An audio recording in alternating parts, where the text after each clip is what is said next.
Comrades, రేపటి రోజున గ్రామీణ ఉపాధి పథకం పైన యథావిధిగా కొనసాగించాలని చెప్పి భారత కమ్యూనిస్టు పార్టీ సిపిఐ, ఆంధ్రప్రదేశ్ వ్యవసాయ కార్మిక సంఘం రాష్ట్ర సమితి, ఆంధ్రప్రదేశ్ మహిళా సమైక్య రాష్ట్ర సమితి ఈ మూడు కలిసి రేపు 9వ తారీఖున రాష్ట్ర వ్యాప్తంగా అన్ని ఏపీఓ ఆఫీసుల దగ్గర ధర్నా కార్యక్రమాలు ఉపాధి కూలీలతో చేపట్టాలని చెప్పి పిలుపునివ్వడం జరిగింది. అందులో భాగంగా 2004లో నార్ప మండలం బండ్లపల్లిలో అప్పటి ఉన్నటువంటి రాజశేఖర రెడ్డి సీఎం ఉన్నటువంటి రాజశేఖర రెడ్డి గారు, మన్మోహన్ సింగ్ ప్రధానమంత్రి గారు, ఆ రోజు వామపక్ష పార్టీ ఎంపీలు ఆ రోజు ఏదైనా కావాలని అడిగితే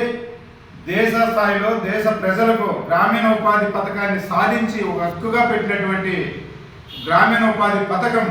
ఈరోజు కేంద్ర ప్రభుత్వం బీజేపీ కుట్రపూర్వకంగా గ్రామీణ ఉపాధి పథకాన్ని రద్దు చేసి రామ్జీ అనే దాన్ని కొత్త చట్టాన్ని తీసుకొచ్చి ఈరోజు కూలీలను 301 రూపాయల నుంచి 241 రూపాయలు కుదించి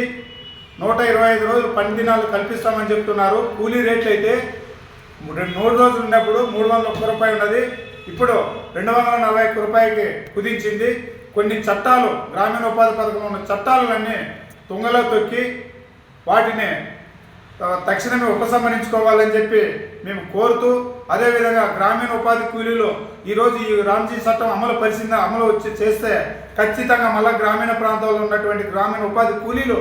పట్టణాలకు వలసపోయే పరిస్థితి ఏర్పడుతుంది, ప్రమాదం ఉందని చెప్పి మరొకసారి కేంద్ర ప్రభుత్వాన్ని హెచ్చరిస్తూ,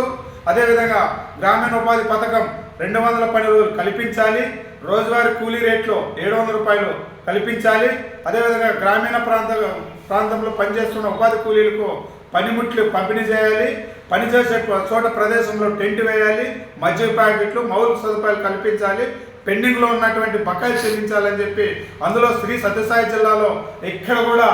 గ్రామీణ ఉపాధి పథకం నత్తినాడుగానే సాగుతుంది. ఊరికే పేరుకి ఆర్పాటు చేస్తున్నారు తప్ప అధికారులు ఎక్కడ కూడా గ్రామీణ ఉపాధి పథకంలో పని జరగలేదు. వాటిపైన కూడా తక్షణమే స్పందించి ఎక్కడ పెండింగ్ లేకుండా జిల్లా వ్యాప్తంగా గ్రామీణ ఉపాధి పనులు చేపట్టాలి. అదేవిధంగా రేపు జరుగుతున్నటువంటి అన్ని మండల కేంద్రాల్లో రేపు ఉదయం 10 గంటలకు ధర్నా కార్యక్రమం చేపట్టాలని చెప్పి సత్యసాయి జిల్లా ప్రజలకు మనవి చేస్తూ తెలియజేసుకుంటున్నాను.